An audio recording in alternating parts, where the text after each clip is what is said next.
Hi, I'm Nisha DeGaring, host of Good Things Utah, and I've been a longtime supporter of Todd's Belief Cast. I hope you find inspiration in the courageous stories shared by the amazing people Todd features on his show. The guests serve as shoulders for us to stand on, allowing us to see a little further and cultivate belief in oneself. Remember, you have the dignity and power to change. I encourage you to keep striving and believing in yourself. Enjoy today's podcast. I want to take a moment to express my heartfelt gratitude to the incredible sponsors of the Belief Cast podcast. First, Craig from Craig Swap and Associates. If you need an attorney, he's your guy. Trustworthy, compassionate, always there when you need him most. Next, Wasatch Recovery, the greatest university on the planet, transforming lives one day at a time. Sandy from Minky Couture, the creative genius behind the most comfortable blanket you'll ever wrap yourself in. Comfort like no other. The visionaries behind Thread wallets. These wallets redefine style and functionality. Dave Philippi from Micro Plus, pushing the boundaries of nanotechnology and scientific research to bring us cutting-edge supplements for optimal health. The Ralphs and the Debenhams, creators of Mori Nutrition and Calm. Because if you're struggling with sleep, feeling stressed, or can't focus, Calm is your answer. Special thanks to the award-winning pianist Paul Cardall for his beautiful music that brings inspiration to every episode. And finally, Gab Wireless, letting kids be kids and giving parents the peace of mind they deserve. Right now, Gab is offering $25 off any device to new customers with no contract required. That's $25 off any Gab smartphone or smartwatch. Just go to gab.com/belief. That's where you'll get the best deal. That's gabb.com/belief. Thank you to all these amazing sponsors for supporting the Belief Cast podcast and empowering us to continue spreading positivity and inspiration to the world. Welcome back, everybody. This is Todd Sylvester with the Todd Inspires Belief Cast. And I know I always say this, but I'm so grateful for all of you. Thank you for tuning in. Thanks again to my sponsors for believing in me and making this all possible. And more thanks to all my, previous guests. You guys are amazing. I bring amazing people on with amazing stories.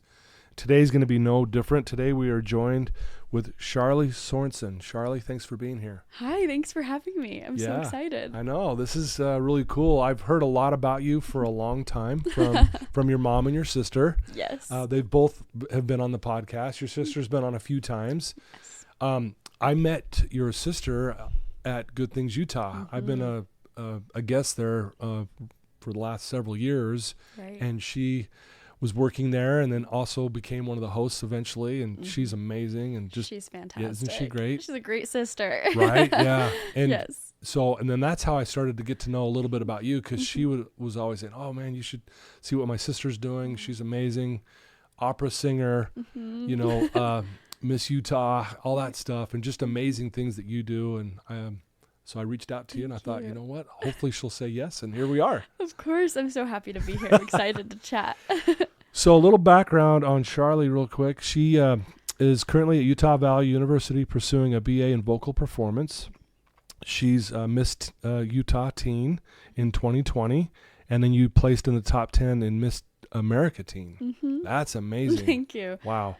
And then you have a passion, obviously, for leadership, service, and empowering future leaders. Mm-hmm. You also spent some time in Sicily, Italy, right? Studying opera at the Mediterranean Opera Studio Festival. We want to talk more about that. Absolutely.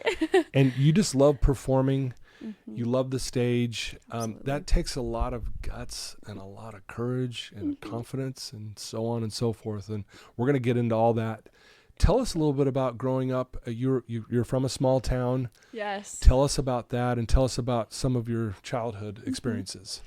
Yeah, I am from the small town of Aurora, Utah. I'm a small town girl turned opera singer.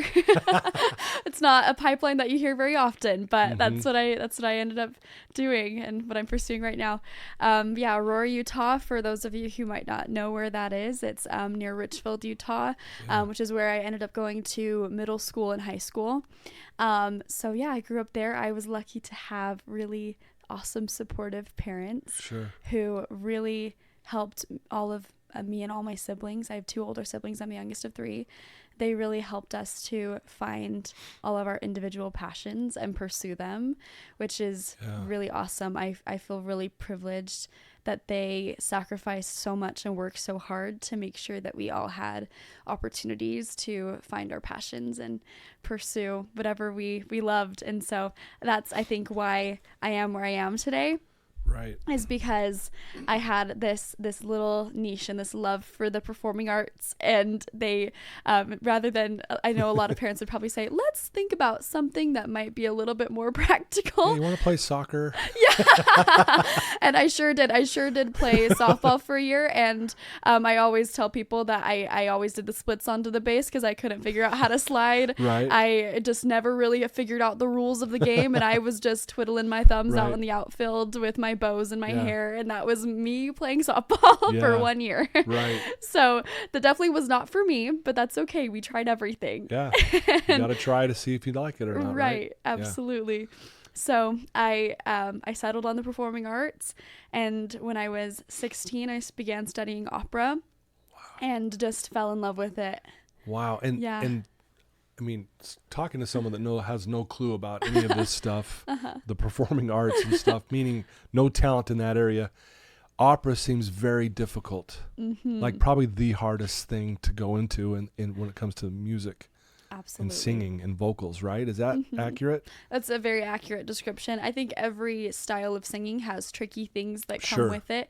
The trickiest thing about opera is that it is an exercise in patience, and that's something that I've had to develop.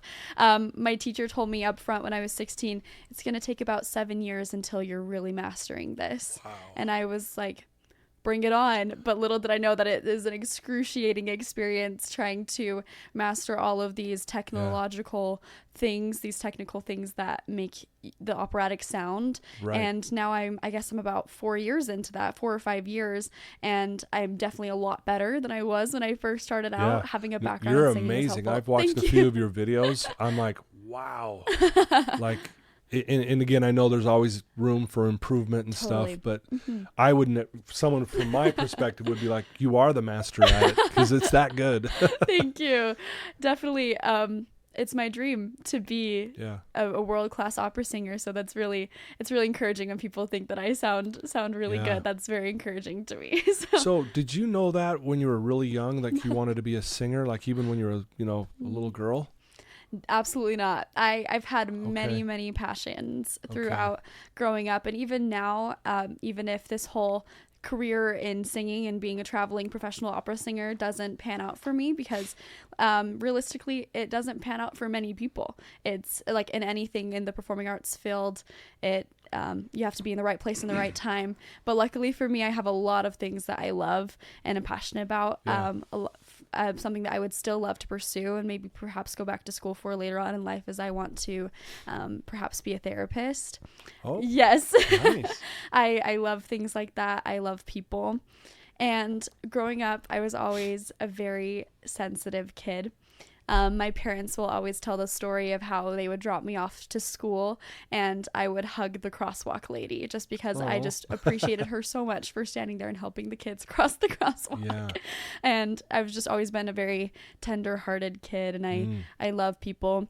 At times that was really tricky to navigate growing up, because it's good to have a tender heart, but sometimes my dad would always say, it's not, life isn't always t-ball. Sometimes you got to step up and play baseball, right? You got to learn to stand up for yourself and be assertive. So I was pretty easy to walk over in school, and so I definitely experienced some unkindness, some bullying, as a lot of us do, sadly. And so I had to learn how to stand up for myself, and that was a journey.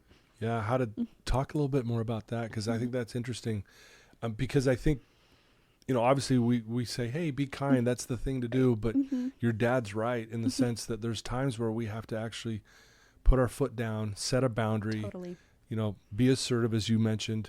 Yes. Can you talk a little bit about how you navigated that? Totally. This sounds so cheesy, but participating in pageantry was a part of that. Really? Yes. So we all have, and now they're called community service initiatives. As different people have bought the Miss America organization, these names have, at one point it was a social impact initiative platform. It's been so many things, but right now it's a community service initiative. And I developed one called the Upstander Revolution. It's inspired by an initiative that already exists, but I made it more applicable for me and my story, and for inspiring. Hopefully, I inspired a lot of kids that I was able to work with across the state of Utah throughout my service as Miss Utah's teen, and before that, when I was still giving presentations on this throughout my community. But I remember one day just being tired of feeling silenced or feeling as though I didn't have a voice. And the people in my life, like my dad, who told me you gotta step up and play the game, really empowered me and emboldened me to stand up for myself in those social situations, and for other people as well, in situations that I believed were unethical or unkind. And I wanted to in turn inspire other people to do that. And those were some of the most enriching years of my life, going and giving presentations on the Upstand Revolution across the state of Utah, and teaching people about their personal power, and that we, with like one word or one sentence or just one moment of just power, can change the story, can change the narrative in any situation. So, I say this a lot on my podcasts, and I know people maybe sometimes roll their eyes because I say it so much, but like, I really believe that life happens for us. Absolutely. And just listening to what you just said there, like, think of the passion you have to do that. Probably wouldn't have been there had you not been pushed around a little bit and taken advantage of and bullied and that kind of thing. Would you agree? I totally agree. I really believe in owning your story rather than kind of resenting it, because we've all been through, I mean, there's people who have really incredibly difficult stories that I can't even fathom, but I think that we all go through things to grow and to learn something. Yeah. So I absolutely agree. And I think that that's absolutely what my story and what my experience has done for me. And I'm super grateful for the things that I've learned. Yeah, no, I think that makes perfect sense. Just listening to what you're saying. The other thing that stands out, again, you're a very confident person. You have to be if you're going to go on stage and sing opera of all things. Were you that way, or is that something you had to grow into and put yourself out there to gain that confidence? Like, talk about that transition, because that had to have been scary in the beginning. I know a lot of people who are in the performing arts say this, but the stage sometimes feels like more of a home than the rest of anywhere else, right? That makes sense, yeah. And so I've always just felt very comfortable on the stage, and I love stories. And that's what the performing arts are all about, is it's telling stories that connect us through the human experience. And that's what drew me to opera, is that these stories they were written like in the 18th century. But they're still applicable and moving today, and it connects us with people from so long ago. So that's a side tangent about why I love opera and the arts. Okay, no, it's good to know. Yeah. But confidence definitely did not always come naturally to me off of the stage.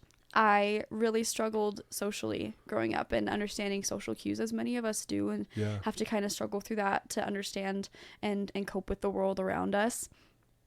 But it took me a long time to feel confident. And if I'm honest, I don't think I really truly felt like myself off of the stage or as though I was being authentic until I was probably about like 1 or 2 years ago, when I was 19 or 20, and I'm 21 now. Yeah. And so, and then I was like, I feel like I'm navigating the world in a way that's authentic to me. And I'm not trying to feign any personality.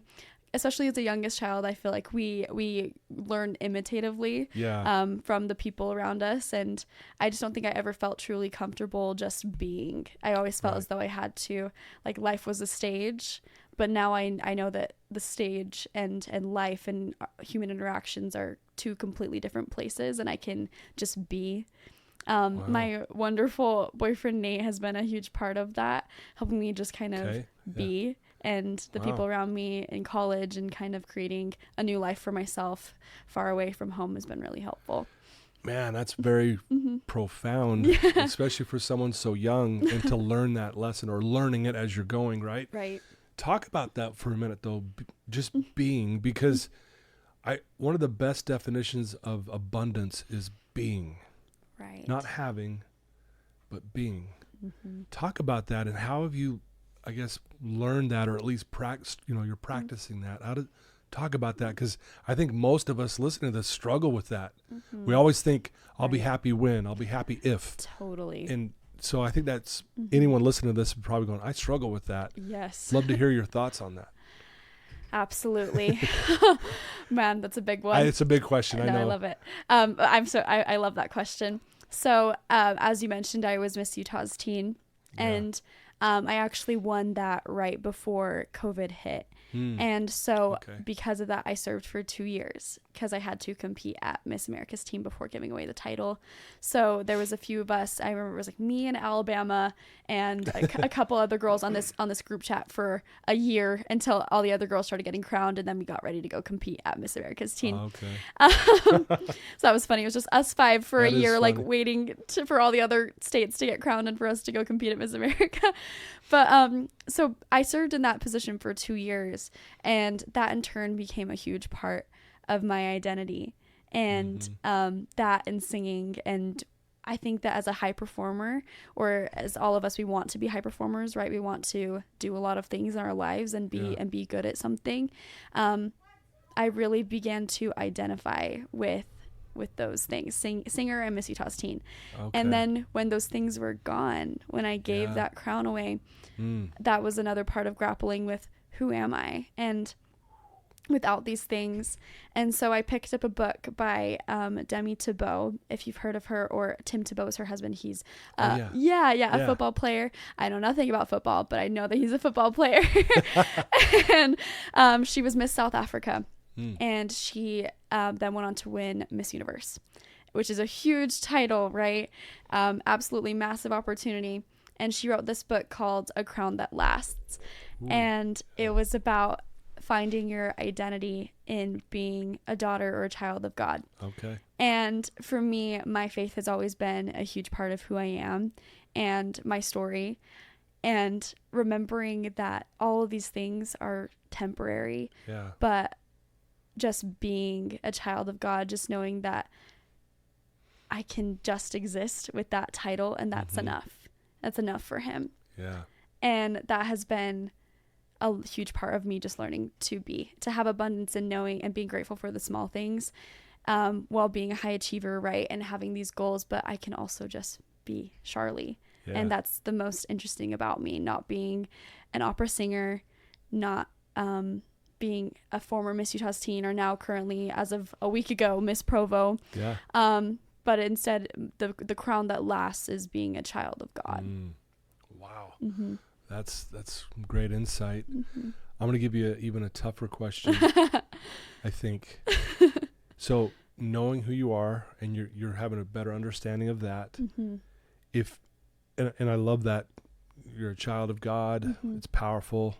I think it was Dallin H. Oaks that said, knowing that you're a child of God is the most potent antidepressant on the planet. Absolutely. So, but what does that mean? So, like, who are you? If someone came up to you on the, they're interviewing you off stage and they put a mic in your face, who are you? And yes, you would say, I'm a child of God, but what else? Like, what does that mean? To me, that means that I have infinite worth. And that nothing that I do or have gone through on this earth is permanent because of the atonement of Jesus Christ. And I think that to me is the most significant part of being a child of God, or having knowledge or belief or faith in Jesus Christ, is that we can always bounce back. And for me, and I know with people like you who have had your story and have overcome so many difficult things in life, that is such a significant message, knowing that we can always bounce back because of the atonement of Jesus Christ. So being a child of God, if somebody asked me who I am, I would say I'm a child of God, and I am of infinite worth. And I am an overcomer because of that, like he was. I'm an overcomer. I overcome things. Dang, I like that. Very well answered. Thank you. I would add, I think too, if we think of the characteristics of God, and even if anyone listening to this doesn't believe in a God, Right. even if you were to hope there was a higher power, what characteristics would you think or want in a higher power? And they typically, and I ask this question to my clients all the time, and it's usually love, understanding, confident, brave, tenacious, light, energy, compassion, sympathy. The list goes on, right? Right. That's who we are. Like those characteristics describe you, and they describe God. They describe your higher power, whatever you believe. Right. I mean, that, and then you That's throw beautiful. in, I'm an overcomer. I've never heard that. That's powerful. Thank you. Yeah. I would agree. One for me is empathy. I believe that we have a very empathetic God. And Yeah. I think that we would all want a very empathetic God who understands us and understands where we are in life. And we know that he'll meet us there and help us. And I just love that. I think that's incredibly significant. We are attributes, not the things that we do. Yeah, I love that. And I don't say this lightly, because I really believe like you giving that hug to that crosswalk worker, you're just a kid, you're doing your thing, and you're very caring, but you don't know what that did for, was it a female or a male? Yeah. You don't know what it did for teachers. her. Like that might've been the one thing that kept her around, honestly. Like, have you ever thought of that? Like that profound hug, like it chokes me up to even think about it. Like it's those things. See, and that was a God moment for you as a child, and it was a God moment for this woman, even if she didn't connected those dots. Right. Because I believe, and I know you do too, God is love. And when we express and give away love, it's a God moment. If you love me, you love one another. And that's always stuck But that out to hug, me. you don't know, like, what if she was having the worst week of her life, all these bad things were happening, and that hug, she just said, I want to be around because of Charlee and that hug. I don't know, have you ever contemplated that? I've never contemplated that, but now I'm getting choked up It too. just hit me. It just hit me. Too. Yeah. Because I believe in the significance of our words or actions. I mean, we've seen so many examples throughout the world of just one kind act changing somebody's life, right, for the better, or giving them the motivation to do another day, right, or just do the next hour. And I believe that it's these moments of kindness or Christ-like actions that keep the world going, that keep people motivated and to continue doing good. Yeah, because think about the times when someone's done a kind act to you or I, you know, like what that does to us in the moment. It's like, oh my gosh, it's great to be around. It's great to be alive. Thank you for that. I needed that. It was like, that's why we need more of that, right? Right. So because of that, and because that you're so caring and empathetic and love and light and energy and, you know, all these great things that you are, you have dedicated, or at least up to this point, you want to serve your community. You want to, so what does that look like for you? Like in the grand scheme of things, like what does that mean to you, serving in the community? Oh, there's so many ways to serve the community, and I've seen them throughout my service as Miss Utah's teen, even just in 1 week of being Miss Provo. Last night I had the opportunity to go to a really awesome event put on by The Refuge, which is a place that gives resources and help to women who are going through situations of domestic violence or sexual abuse. Yeah, I've heard of The Refuge. Right, yes, they're a great organization. Totally. Yeah. And I got to go to an event that they put on and learning about the different resources that are out there and seeing these people who are so passionate about these causes. They found their fire. They found the thing that gets them out of bed and that they want to teach other people about. And that to me is what service and community service throughout the rest of my life will be. It is finding the things that right now I'm passionate about and I want to help educate people about, or that I want to just generally serve in some capacity and pursuing that. I believe that we all need something that we are pursuing that is outside of ourselves, right? Sometimes we need to get outside of our heads and outside of ourselves and serve other people. And so for me, it's just taking that, doing the next right thing, taking the next step to help somebody every single day. Yeah. I'm going to say something again that I say a lot. So listeners, just bear with me, but this is so profound. But I want to hear what you think of this, because it's really what I think I heard you just say. So I was doing a group therapy session with my clients, and to start off the group, I had everyone just stand up and just, hey, what's on your heart right now? Just share something. And this guy gets up and shares this, and it was so impactful for me. I put it to my memory, and here's what he said. I tried to find myself I could not see. I tried to find my God eluded me. I tried to find my brother, I found all three. Wow. Yeah. What do you think of that? To me, that speaks to that God is supposed to be our friend, our companion, right? I think at times that he feels so far away, and even in culture, sometimes he feels just so distant or something that's unreachable, but he is a friend that we can reach out to at any time. Yeah. Which I find is beautiful. They called him a brother, a friend, somebody who is always there for us and loves us. He's not so far away. Yeah. Right. And he wants to serve us every single day. Yeah. I love that. Yeah. And I just think when we serve in the community, we serve a friend, just a stranger even, in that moment when we do that, we find ourselves, we find God, and we just found our brother. Again, going back to the hug of the crosswalk lady, you hugged this lady in that moment. You found yourself, you found God, and you found her. Right? Absolutely. What do you think of that? That's sorry to be so deep. No, right? I love that. Yeah. Everybody in my life knows that nothing is ever surface level with me. If we're having a conversation, it's gonna get deep, and I love that. Yeah, that's profound to me. Like, I didn't think this is where we were going today, and you really do bring that out. I see that. You're very, I don't know how to explain it. This is really cool. I love to think about the deeper meaning behind things, and that's gonna stick with me too. Is you never know what your acts of kindnesses do for yourself and others. Right. It benefits all parties involved, and these small acts of kindness make all the difference. I mean, I know that I've experienced that. Yeah. I had a friend when I was growing up. Her name was Alexa, and she was Miss Nebo when I was Miss Nebo's teen. And when I was experiencing those tricky things about growing up, and I was experiencing some unkindness and bullying at school, and some confusion about who I was and who I was becoming, and all those things, this wonderful girl named Alexa, who really took seriously being a mentor to me, just told me it gets better. And I've experienced the same thing, and I'm now on the other side of things. And if I can do it, so can you. Right.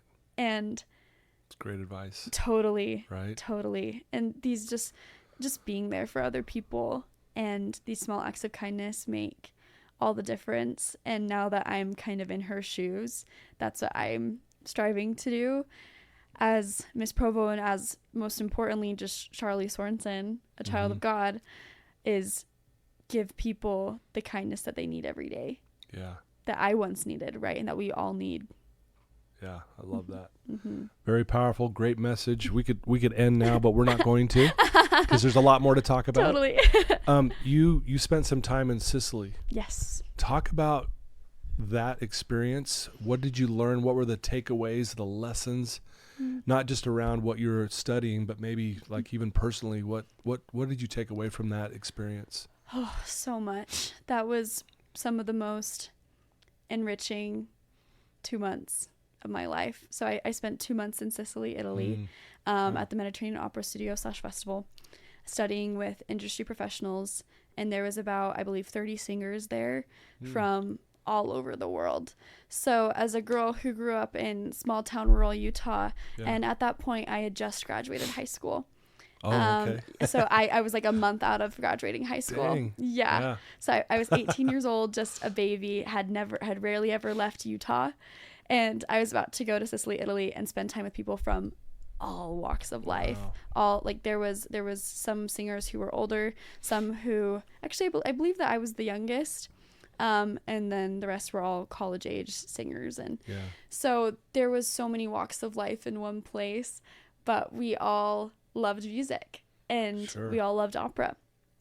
And we were there to study opera and to hone our skills And what was most significant to me was how everybody was in such a growth mindset. I know for if anybody's in school right now, they're like, growth mindset, like versus fixed mindset. There we go. Here we go again. 1,000 times. Yeah, here we go again with that growth mindset.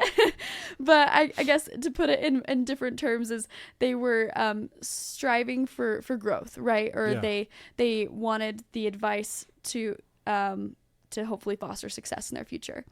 And for me, when my teacher brought up the prospect of going to Sicily, Italy, I was just jazzed. I was like, he believes in me. He thinks that I can do this at the ripe age of 18 years old, which is so young. It really is, yeah. Totally.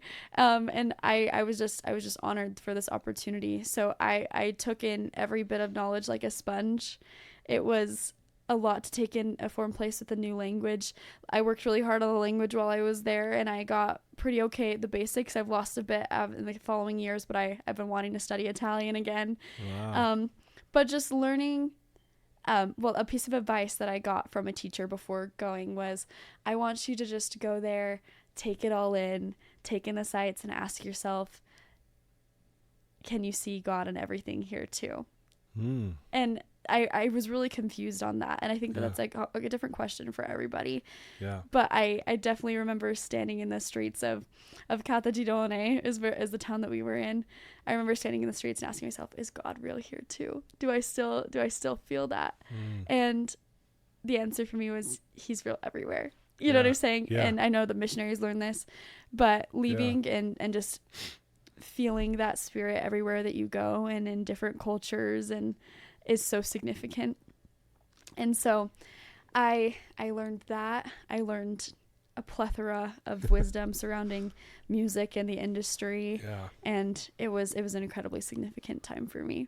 Yeah. How was the food? Oh, incredible. Don't even get me started.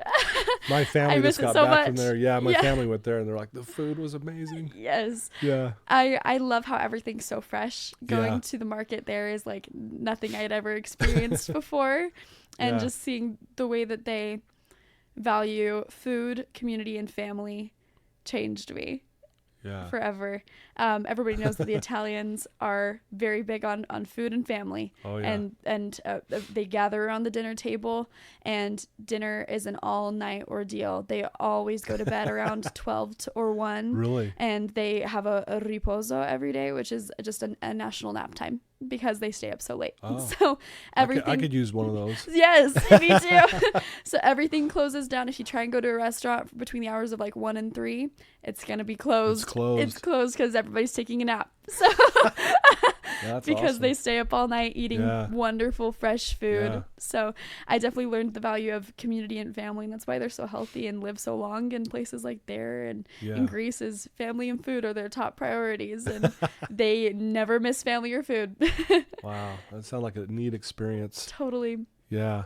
So you've achieved a lot already in your life at such a young age. Has that been overwhelming? At times, yeah.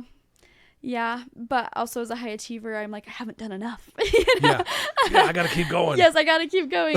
But that's why it's been significant for me to just learn to be still and just be sometimes, because I don't always need to be going or achieving to be enough, right?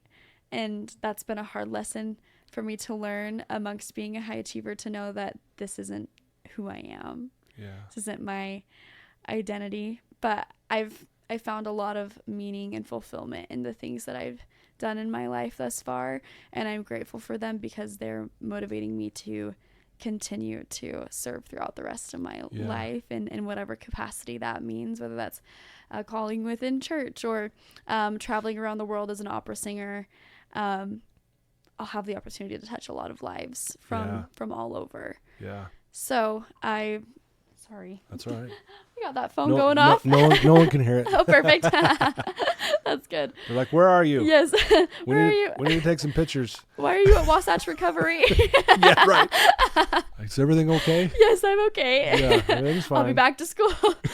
But yes, it's been fun to learn what I've learned. Yeah. Well, again, going back to that being, how therapeutic that is, especially in the moments when you've got a lot going on in your life. Because again, I mean, I can only imagine a lot of people, at least in especially, congratulations on what you just won Thank too, you. Miss Provo. What is that? Yes. Mhm. Congratulations on Thank that. you. But a lot of people want your attention and time, and they want to take Totally. pictures. They want to interview you. They want, that Right. just, I would imagine sometimes you're just like, whoa, I need to just have some space for a minute, Right. Right. I was experiencing really high stress levels at the beginning of college. That just reminded me, and I think that comes from having experienced a lot, and a lot of people wanting your 100%, right? Yeah. Everything that I'm involved in, whether that's opera or Miss Provo, or there's a few things that I do to serve on the side. I have a partnership with Slate Canyon in Provo, and I go once a week, and I mentor the kids at the Juvenile Justice Center in DSI. Wow. And so, everything that you do wants 100% of you. Yeah, right. And I especially learned that in college when I was like, I'm here in this wonderful new place, and I'm going to do everything. Right. Yeah. I'm going to do X, Y, and Z. And I soon realized you cannot do everything. I was trying to mentor kids from the Congo and their English that were at UVU. I was trying to do everything. And I soon realized you can't do and be everything. Yeah. And I was experiencing really high levels of cortisol, really high levels of stress. And so I made the decision to start going to therapy. Okay. Yeah. And for any listeners, if you're struggling with anything in your life or in your past, I highly recommend therapy.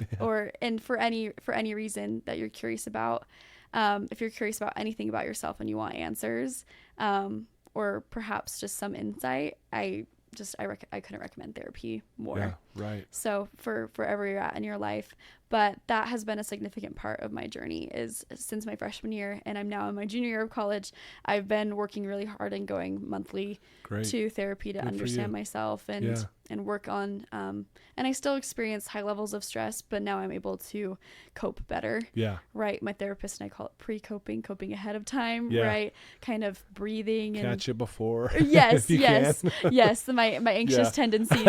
I need to be pre-prepared for the stress that I may experience. Yeah. Right. But that's been a significant part of my story. Yeah. Good for you. Thanks for sharing that. That's a vulnerable thing to share. So thank you. Of course. Is that kind of one of the reasons why you want to maybe be a therapist?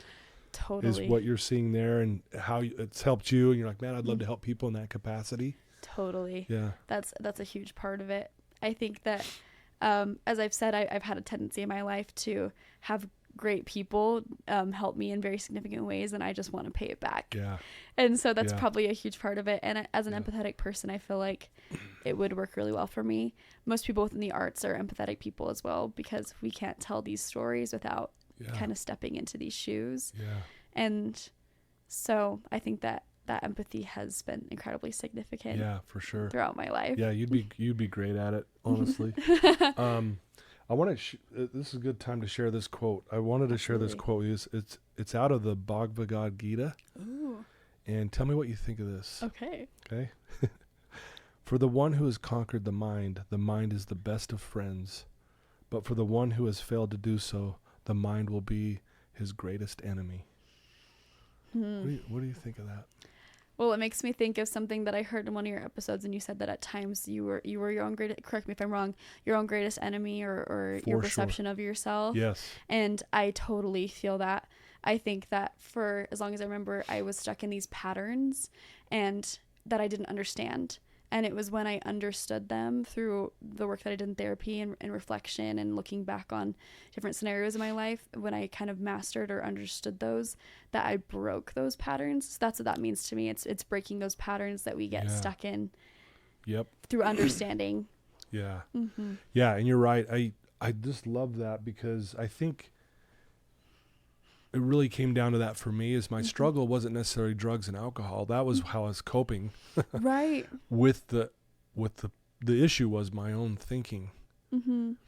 Because that's why I was so touched when you said about being. Because when we're just in the moment. We're typically not thinking ahead. We're not thinking behind. Right. We're just here. We're just focused on the now. And I notice when I do that, I don't suffer. It's my thoughts typically that are causing me to suffer.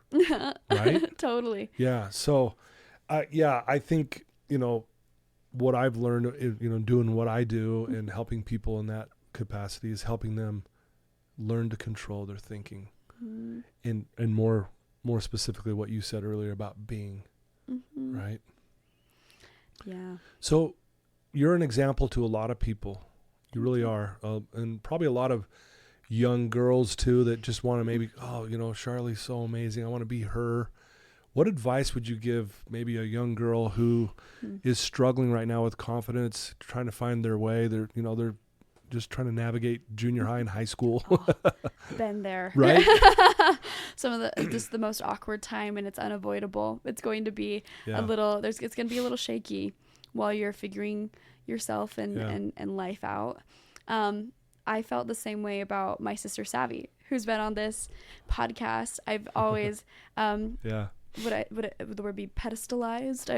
I've put her on a pedestal. She's the person you're trying to be. Totally. I've always looked up to her so much. I mean, she is beautiful and talented, but more importantly, she has a great testimony and she's a great person. Yeah. And I've always looked up to her so much, but I spent a lot of my life trying to be Savvy, and that's a wonderful thing. But everything changed for me when I started trying to just be Charlee. Yeah. And a lot of young girls find role models, sometimes in not great places, sometimes in good places, and they're just like, oh, I just want to be her. I think my advice to them is find yourself. Find your fire. Yeah. Find what sets you apart. Okay. And embrace that. Because that's what makes you unique. That's what's going to make you the person that some little girl or some young girl out there is looking at saying, oh, I just want to be her. Yeah. Because for me, it was choosing opera. That was quite unconventional. And after winning Miss Provo, after winning Miss Provo, one of the other candidates came up to me and she just said, my sister was like, oh, I want to be an opera singer now. Wow. And I think that's so cool, that what makes me kind of a little funny, a little unique, right? You don't hear many 16-year-olds who just one day are like, I want to take on this really difficult art of opera where I have to learn 3 languages, become a musician. And not only that, I have to learn this whole new technique for 7 years. And then one day I'll be traveling all over the world doing this crazy thing. Right. But that's what's made me unique. And I think that's the reason why I am where I am. Yeah. So I want them all to just embrace what makes them unique and find peace with who they are. Because when I found peace and I wasn't trying to be or look like or do things like Savvy or whoever else, was when I found peace and happiness within myself. Wow. Yeah, very profound. Thanks for sharing that. That's wow. Did you listen to that, everybody? That was powerful. Thank you. Powerful stuff.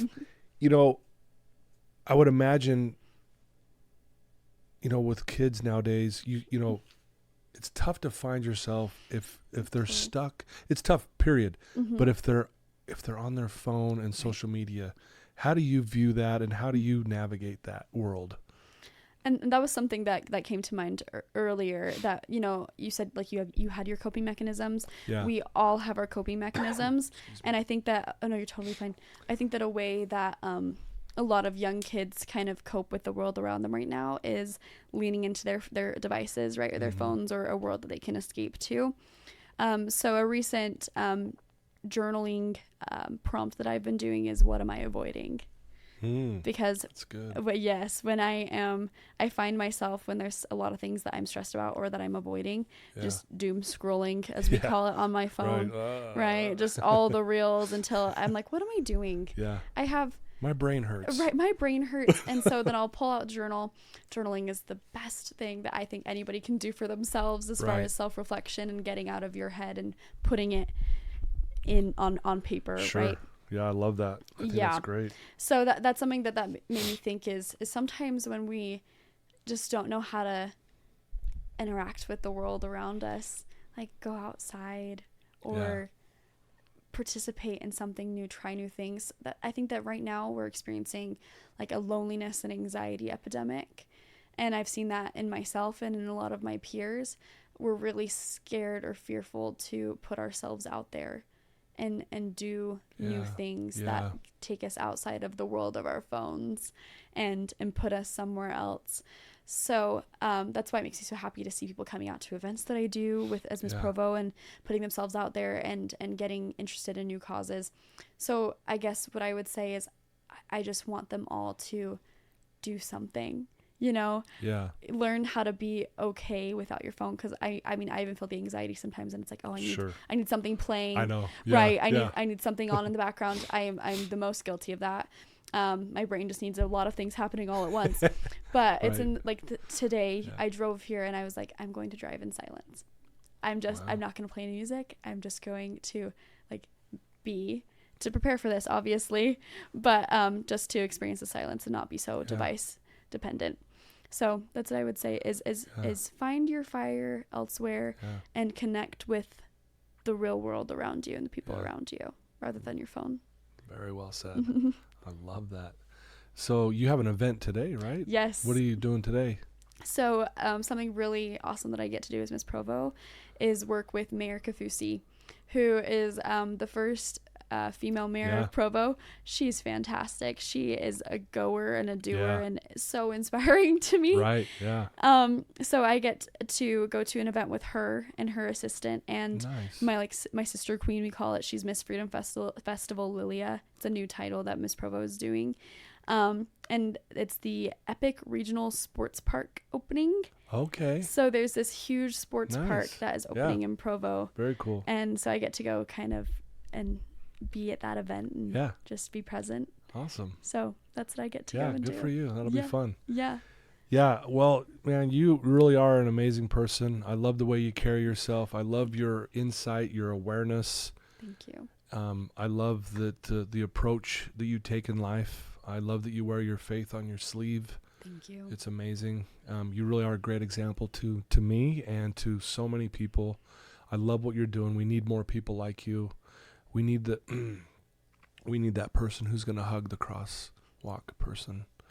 Thank you. The crossing guard. I guess that's a better way of saying that. I've always just like crosswalk lady. That's who she is. Crosswalk lady. Crosswalk lady. But that really touched me when you said Thank that you. because I think those little small things are big things, you know. Right. And I love that you do that. Thank you. We could all follow suit with children, right? And they're just kindness and curiosity about the world and the people around them. Be childlike. Right. Not childish, but childlike, right? Absolutely. Yeah. Mm-hmm. Well, if there's someone listening to your voice right now and they're listening to us and they're struggling, and maybe specifically even some young girls that are just in a bad, dark place, what would you tell that person right now? Just don't give up. Just keep moving because it does get better. I have experienced a lot of difficult things growing up. There was times that I really didn't think that it would get better. And I know that when you're young, it feels that way. Even when you're older, sometimes it feels this way, like it's going to be like this forever. Yeah. But I just want every listener to know that it gets better. So just keep going, keep moving. Ask for help. Never feel ashamed of asking for assistance on your way. Yeah. And if you need a mentor, if you need help, reach out. There's a lot of resources that exist for you. So ask for help. Yeah. Keep going, keep moving. Things will change. And I believe that anybody can create the life of their dreams if they just start working on it. Yeah. Love it. Mm-hmm. Great advice. Thank you. Thank you. Thank you for being on the show today. Thank you. Seriously. You were so inspiring, and I love Beliefcast, so it's an honor to be here, truly. Yeah. No, thank you. Yeah, I really was excited for this one, and I know you came here on a Saturday, so thank you for spending some time on your Saturday with me, and you got this event today. Good luck with all that. I'm sure it'll be great. Thank you. Props to your family. I love them. I love you guys so much, and I can't wait for your family to listen to this. Yes. That's going to be cool, right? I can't wait. And for 500,000 other people to listen. Oh, that's insane. Let's do that, right? Yes, Let's get this out there. So, but yeah, thank you. You're amazing. Thank you. Yeah, Charlee Sorensen, thank you for being here. Thank you, Todd. Yeah. Pleasure. You bet. Well, there you go, guys. I told you today was going to be great, man. That was kind of a deeper conversation that I was planning on. And I'm going to give you credit for that because you sat in silence on the way up here. You got connected. I felt that when you walk into the room. I swear I did. Thank you. And so thank you for being prepared. Of course. That meant a lot. I felt it the moment you walked in. I want it to be uplifting. Yes, right? It really was. Right. Yeah. So guys, man, I'm the lucky one. I got to see this firsthand.